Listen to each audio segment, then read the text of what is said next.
You are next.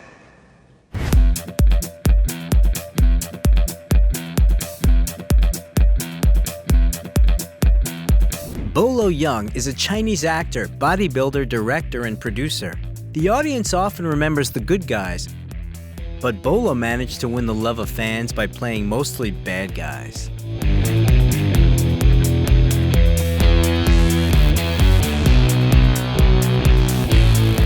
Bolo Yeung, where is the Chinese Hercules now? Yang Si, better known as Bolo Yeung, was born on July 3, 1946, in the Chinese city of Guangzhou, into a family of a local entrepreneur and housewife. At the age of 4, the boy became interested in Kung Fu, and at the age of 10, he began to study martial arts with local masters. He also attended acrobatics training and became interested in weightlifting. He successfully combined martial arts with power loads, which allowed him to become the Chinese champion in powerlifting. Contrary to popular belief, Bolo wasn't a Shotokan karate champion and never practiced this kind of martial arts. In the mid-60s, the young man fled from communist China to Hong Kong. More precisely, he swam there. It was one of the few escape routes with the least likelihood of meeting the border patrol. In Hong Kong, Yang Si became a coach and opened his own bodybuilding school. Soon he came to the attention of an agent of the largest Hong Kong film company, Shaw Brothers Studio, who invited him to star in a movie.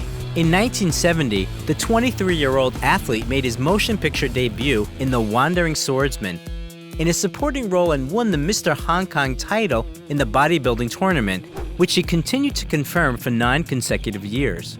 After playing brutal villains in 14 more films, including the action movie 5 Fingers of Death, the aspiring actor decided to leave the studio. The turning point in Yang Si's career was meeting Bruce Lee. At the time, Bruce was filming the movie Path of the Dragon, which was sponsored by Winston Cigarette Company. In cinemas, before the screening, it was planned to launch a short masterclass from Bruce Lee and a cigarette advertisement in which Yang Si was invited to star. A friendship struck up between them, and in 1973, Bruce invited his friend to play a bodyguard of his main on-screen opponent in the movie Enter the Dragon.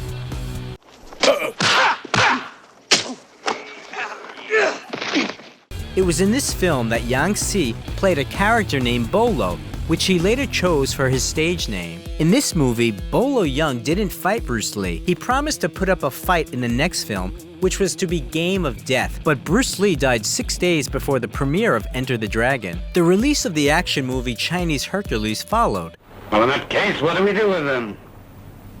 We kill them. And dump them. Even though Bolo didn't play the main role in it, the nickname Chinese Hercules got firmly entrenched for him, like another nickname, the Beast from the East. Working with the legendary Bruce Lee made it easier for Bolo to get roles in movies, but his friend's death had closed his way to American cinema for many years. Left unsupported, he continued to play villains in local action films such as the 1974 The Young Dragons and the 2 parts of Bruce and Shaolin Kung Fu. We know nothing about the actor's wife, but their eldest son David was born on July 3, 1974, and he followed in his father's footsteps. From childhood, he practiced martial arts, and at the age of 14, together with Bolo, he appeared on the stage of a bodybuilding tournament for the first time. In addition, he starred in several films and is now engaged in coaching. Later, the couple had a daughter called Deborah, who was practicing bodybuilding under guidance of the older brother, and the younger son Danny, who also linked his life with sports and practices Brazilian Jiu-Jitsu. In 1978, Bruce Lee's picture Game of Death was completed with the use of stunt doubles and was released in cinemas. Bolo Yeung also appeared in it. The actor also tried his hand at directing. In 1979, the comedy thriller Bolo and the film Wendo were released. Among the actor's subsequent works are the action movie The Ninja Strikes Back, the horror movie The Boxer's Omen, the action comedies Millionaire's Express, Lucky Stars Go Places, Where's Officer Tuba, and My Lucky Stars. In 1986, Bolo worked with Bruce Lee's son Brandon on the set of Legacy of Rage. I've been fighting in the streets for 10 years. No one's ever laid a hand on me. He not only played the main character's antagonist, but also prepared Brandon for fights. Yeung would book the gym for 9 a.m., but Lee only would show up at noon. Lee was reluctant to exercise. He only did it because the producers asked him to. While acting in movies, Bolo Yeung repeatedly became the champion of Southeast Asia in Kempo from the late 70s to the late 80s. Even in the 90s, he still successfully participated in competitions. Bolo Yeung became world famous by the action movie Bloodsport, released in 1988, in which he played the main villain named Chang Li. Very good. But break, not hit back. On the set, he met the actor Jean-Claude Van Damme, who had always been a fan of Bolo. Although critics gave the film negative reviews, the audience received it well, and the career of the 42-year-old actor got a second wind. Bloodsport gave the actor access to the roles of the main negative characters in action films Blood Fight, Breathing Fire, Tiger Claws, Fearless Tiger, and Ironheart. In 1991, Van Damme invited Yeung to play his rival in the film Double Impact, offering a fee of $25,000. Where are the twins? Fuck you. Stop! They've gone. They've left the island. She lies. 20 years later, Jean-Claude's son surprised his father by inviting Bolo to dinner, and they gladly revisited the times when they worked on the set together 15 hours a day. Bolo constantly mentions in interviews that the role of a villain entrenched in him doesn't embarrass him. Nevertheless, there are several roles of good guys in the actor's filmography. In 1993, he played in the fantastic action movie TC-2000, and also appeared as Master Shingo in the films Shoot Fighter, Fight to the Death, released in 1993, and Shoot Fighter 2, 1996. You want to press charges, we'll meet you in court. Now, get out. Relax. Also in 1996, Yeung starred in another action movie, Tiger Claws 2, after which he had a career break.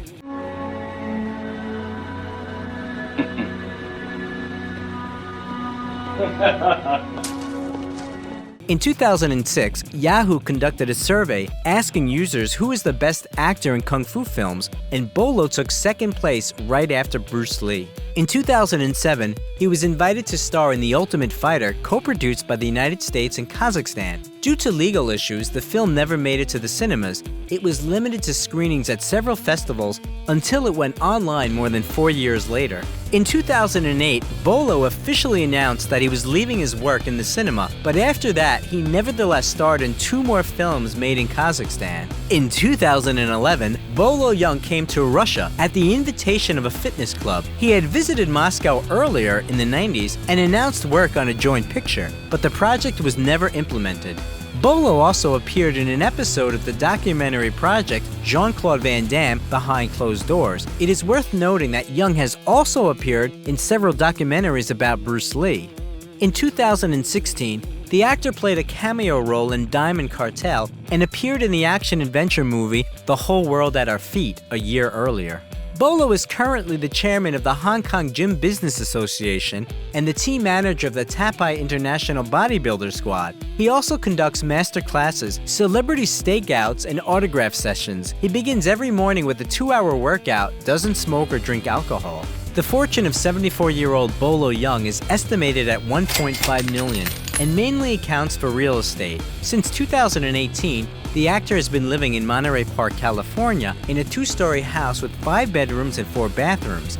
On the ground floor, there is a dining room with an elegant chandelier and a large open kitchen with a dining area leading to a living room with a fireplace. There are 3 more bedrooms on the 2nd floor, and there is a seating area in the backyard with a gazebo and a fountain. The garage has space for 4 cars, but only one of Bolo's cars is known to the public. It's the $49,000 Audi A3 convertible. Amiable in common life, Bolo Yeung always knew how to bring the feeling of a real threat on the other side of the screen. He tried to make people see martial arts as something more than just a circus, and once said that a real professional should make one move which will be watched breathlessly. How Catherine Zeta-Jones lives and how much she earns. Catherine Zeta-Jones was born in Wales on September 25, 1969.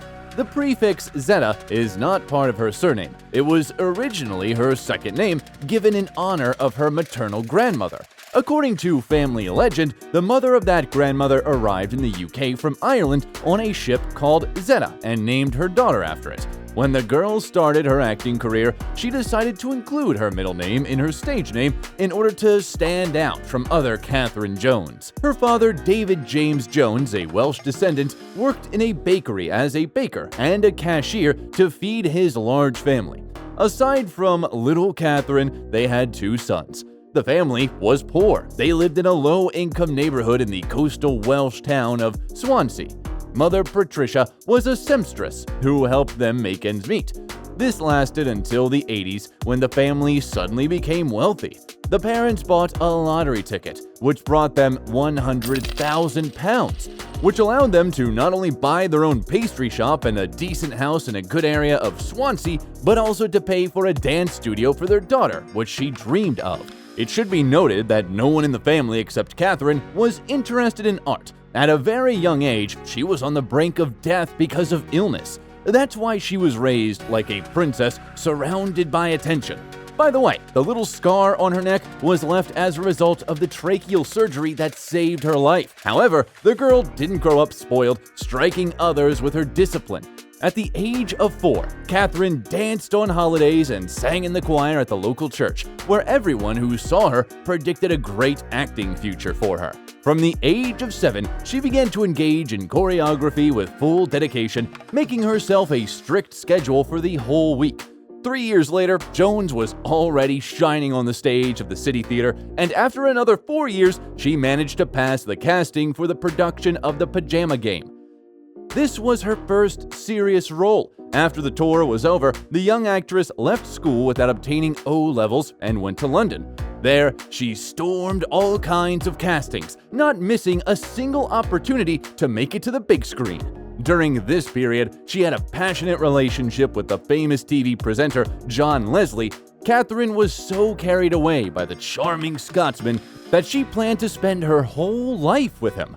Alas, his personality turned out to be too difficult. The future star suffered from fits of jealousy from her partner, which eventually led to a breakup. As for her acting, at first Catherine's catch was small. She was chosen only as the second understudy to the lead actress of the musical 42nd Street.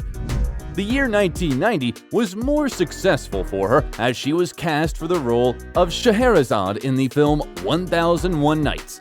The young, talented beauty was immediately noticed, and a year later, she got a role in the series The Darling Buds of May.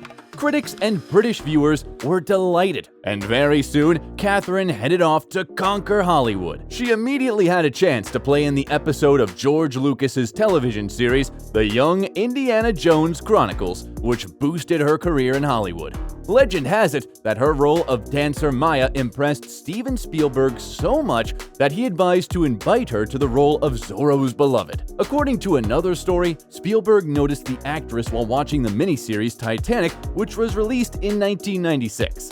In the meantime, Catherine starred in a number of TV movies, including Christopher Columbus, The Discovery, Splitting Heirs, The Return of the Native, and Catherine the Great, as well as the miniseries The Cinder Path. They were followed by the comedy drama Blue Juice and the superhero movie The Phantom, though they were not very popular with the audience. During the same period, the actress was offered to play the role of Trinity in the cult classic movie The Matrix, but she refused. In the mid-90s, the girl was in a relationship with the Scottish actor Angus MacFadyen. They were even engaged, but they broke up before the wedding. In 1998, the fast-paced action film The Mask of Zorro stormed onto the screens. The shooting was also extremely intense and was accompanied by a lot of curious details and events. The role of Elena could go to Penelope Cruz, Swedish actress Isabella Scorupco, or passionate singer Shakira. But it was Catherine who got lucky. In order to fit into the role perfectly, the actress, as she usually does, eagerly began to learn disciplines useful for the filming: horse riding, fencing, dancing, Spanish. She was particularly successful in learning the latter. So much so that people who didn't know her biography could swear that she was a real Spaniard. The film was a resounding success, earning $250 million at the box office with a budget of $95 million, and also scored 2 Oscar and Golden Globe nominations.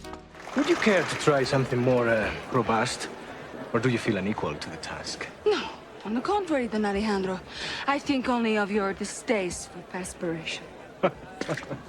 In the same year, another small event happened that affected the rest of Zeta-Jones' life. The actress made an unforgettable impression on the Hollywood titan Michael Douglas, so much so that he immediately wanted her to become the mother of his children. So, as soon as he could, he started looking for a way to meet her. The first conversation happened during a festival in France and did not impress the actress. The experienced seducer Douglas played his trump cards right away, dumping his plans on her, but Catherine just laughed it off. But the actor had no plans to give up. He showered the girl with gifts, flowers, and she didn't even notice how she began to talk to him for hours on the phone and also to dream of watching movies with him and cooking delicious dinners. From that moment on, persistent courtship turned into a traditional relationship.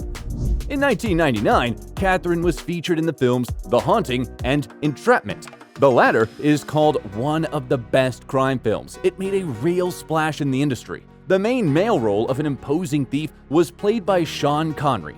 Zeta-Jones kept up with her legendary partner and gave her best on the set. So, she performed a dangerous stunt jumping from a ceiling beam onto a table while doing a backflip.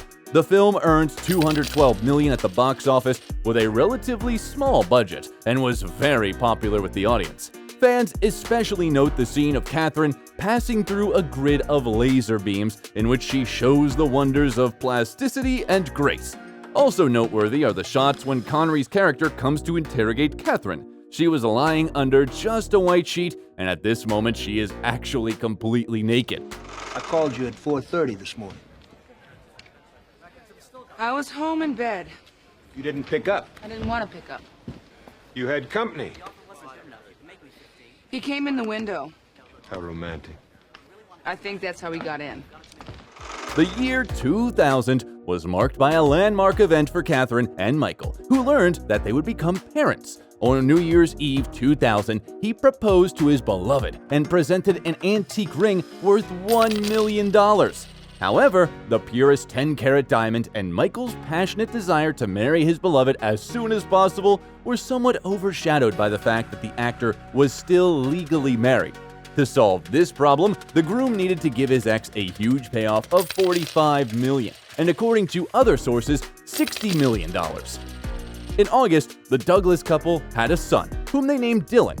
And in November of the same year, they had a luxurious wedding worth $1.5 million. The celebration took place at the famous Plaza Hotel in New York, and the bride's dress alone cost $250,000.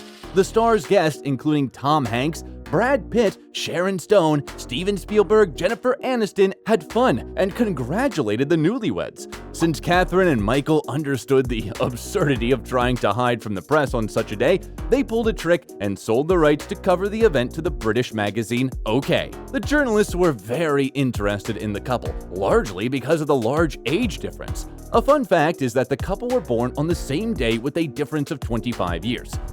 Few people believe that something could come out of this relationship, but as life has shown, the marriage of two stars turned out to be extremely strong, although they had to go through a lot. Catherine herself calls the secrets of a successful marriage a sense of humor and respect, although apparently the marriage contract, which the actress insisted on before answering the cherished yes, played a significant role. According to its terms, in case of infidelity, Michael is obliged to pay his wife a decent amount for each year of living together. The exact figure is unknown, but the range is between $1 million and $3 million. In 2000, the musical drama High Fidelity and the thriller Traffic were released, in which the actress starred while pregnant with her son. For this work, Catherine received a fee of $3 million and a Golden Globe nomination. I'm European. I say that to my doctor. I'm European. I'm allowed to drink red wine. Oh, my doctor said it was fine when I was pregnant. A glass a week, After my a week. amnio, he said, okay, now you can go and have a glass of red wine. You're like, I had two. In 2001, Zeta-Jones appeared in the movie America's Sweethearts. By that time, Catherine's revenue was growing rapidly and amounted to $5 million. But the real triumph for Catherine was the adaptation of the Broadway musical Chicago. It should be noted that the plot of the drama is based on real events that took place in the US in the early 20th century. The first attempt at a film adaptation was made by Miramax back in 1994, and before that, the rights of the production were bought by director Bob Fosse. According to his idea, the main roles were to be played by Liza Minnelli, Golden Hawn, and Frank Sinatra, but due to the death of Fosse, the project was abandoned. The director of the 2002 film, Rob Marshall, considered Charlize Theron, Madonna, Angelina Jolie, and Britney Spears for the leading female roles. And that's not the whole list. When it came to Zeta-Jones, she was immediately offered the role of Roxy Hart, but the actress wanted to play Velma Kelly. She liked the song All That Jazz so much that she was happy to sacrifice both the main role and her gorgeous curls, which she cut to a neat bob with perfectly straight bangs. She did it on purpose so that the long hair falling over her face would not allow the audience to doubt that she performs all the dance routines in the film on her own. Then, by the way, the actress said that working in a musical was almost as painful and exciting at the same time as having a baby. No. I danced in the chorus. Oh. Well, that was before I met my husband, Amos. Look, honey, you want some advice? Here it is, direct from me to you. Keep your paws off my underwear, okay? Her Velma Kelly was loved not only by ordinary viewers, but also by professionals. For the role, the actress received a fee of $8 million, a nomination for a Golden Globe Award, and was also awarded an Oscar. The beauty arrived at the ceremony in a gorgeous black dress that did not conceal her rounded belly. The ceremony took place on the eve of her second childbirth. In 2003, the couple had a daughter, Karis Zeta. In the same year, 2 movies starring Zeta-Jones appeared on the screens at once. These are the animated film Sinbad, Legend of the Seven Seas, in which she voiced one of the main characters, and the romantic comedy Intolerable Cruelty. 2004 brought her work on the memorable films The Terminal and Ocean's 12. The French police think he's better than Lamarck. Well, he is French. Let me give you some advice. Find out how you offended him, apologize, beg for mercy. The following year, a sequel to the film about the dashing vigilante was released. Catherine received $10 million for The Legend of Zorro. But all in all, the film made a strange impression. It received negative reviews, although it earned $142 million at the box office. I cannot believe it. I cannot believe I fell for it. Husband promises to quit, gullible wife believes him. How could I be so stupid? In 2007, 2 more films were released. The supernatural romance film Death Defying Acts and the romantic comedy drama No Reservations. In fact, this was a remake of the German film Mostly Martha, which was reworked by the not-too-famous director Scott Hicks. But alas, it was not a masterpiece. Although the actress tried very hard and even worked incognito as a waitress in an Italian restaurant where visitors marveled at the resemblance of the employee to the celebrity. Nick is an excellent. I know nothing about him. I had no idea what... Give me some credit. He was a sous chef at Il Treviso. Italian? You bring a sous chef from an Italian restaurant, and I'm the one in therapy? This was followed by another obscure film, The Rebound, which was shot in New York, Istanbul, and Paris. The hard work and childbirth left a mark on the actress, and soon Catherine began to show symptoms of bipolar affective disorder. This disorder is described by alternating phases of heightened activity and depression, and significantly impairs one's life. Her star spouse was beginning to grow weary of this state of affairs, but then, like a thunderbolt from a clear sky, the news of his own illness came. In 2010, doctors diagnosed Michael with a terrible illness, laryngeal cancer. All this happened while Douglas's first son, Cameron, was arrested, charged with drug trafficking, and sentenced to 5 years in prison. Here, Catherine immediately switched and devoted all her energy to help her beloved spouse. A year later, Michael Douglas publicly announced that he had defeated cancer and returned to filming. Catherine, too, plunged into the familiar depths of cinema. In 2 years, she managed to appear in 6 films: Lay the Favorite, Rock of Ages, Playing for Keeps, Broken City, Side Effects, and Red 2. How are things? Yeah, Frank, how are things? Sarah? This is Katya. Yeah, hi. I need to speak to you. And at that moment, the actress's illness re-emerged in her and Michael's life with renewed vigor. This time, Douglas lost his nerve. He said that because of the depression that his wife was prone to, it was impossible to live with her, after which the couple announced their separation and the beginning of the divorce process. Michael also hinted that his wife was addicted to hard liquor because of her condition. However, 3 months later, the couple reunited. As reported, Zeta-Jones underwent a course of intensive therapy, and she did get better. She resumed her acting career and appeared in the series Queen America, Feud, and Prodigal Son, as well as the films Dad's Army and Cocaine Godmother. In 2022, Kathryn hit a new moment of stardom. In the Netflix series Wednesday, which became a worldwide hit, the actress played the role of Morticia Addams, the mother of an unusual and daring girl protagonist. What is this, a kidnapping? Would you like that? Because I think I'm up to it. You do move me. I don't know why, but you do move me. In unusual places.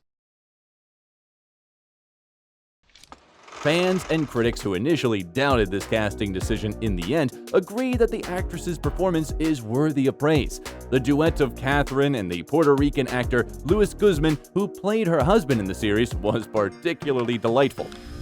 Despite a significant break in work and the troubles, Kathryn has remained in good shape. Now, viewers can see her in the Disney series National Treasure: Edge of History.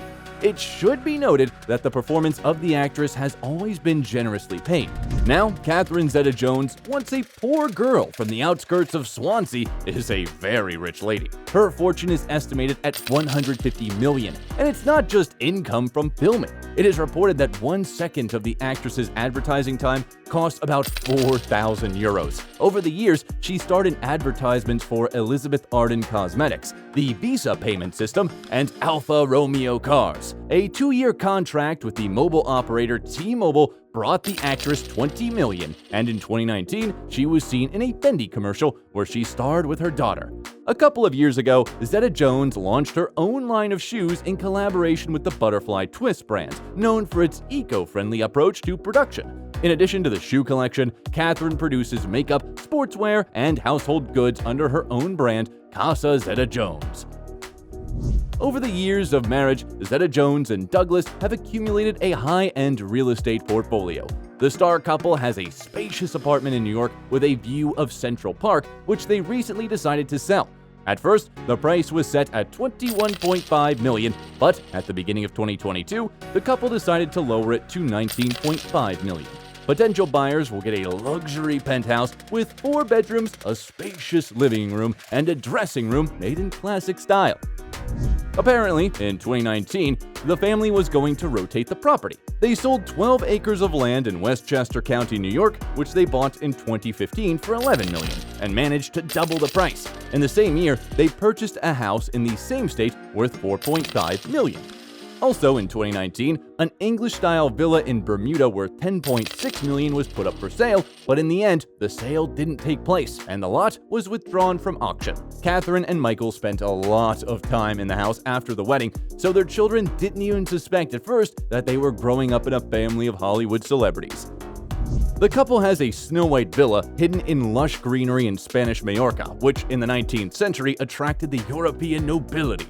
The 10-bedroom house is decorated with great love, its design is tasteful and discreetly luxurious. Many of the interior decorations and furniture were chosen directly by the owners. The estate is quite large, totaling about 10,000 square feet. There is a formal dining room, several living rooms decorated with antiques, which Douglas is very passionate about. The estimated cost of this property is $33 million, but since Michael's ex-wife remains the co-owner of the property, it cannot be sold. The Hollywood diva owns a black Lexus SUV worth $130,000, which she drives in everyday life. Douglas and Zeta-Jones were once spotted driving around Wales in a used Jaguar. As it turned out later, the couple arrived in the actress's hometown to participate in a golf competition. Kathryn Zeta-Jones is a woman who impresses not only with her beauty, but also with her stunning determination. No matter what happens, she does not give up and looks into the face of any life circumstances, boldly challenging them. She is not afraid of experiments or difficult tasks. The musical Cleo will be released soon, in which the actress will play the fatal Egyptian queen, Cleopatra. What movie with this actress do you like the most? Thank you. I had a wonderful time. Unfortunate that it has to end. If you liked the video, leave a like and subscribe to the channel so you don't miss anything interesting.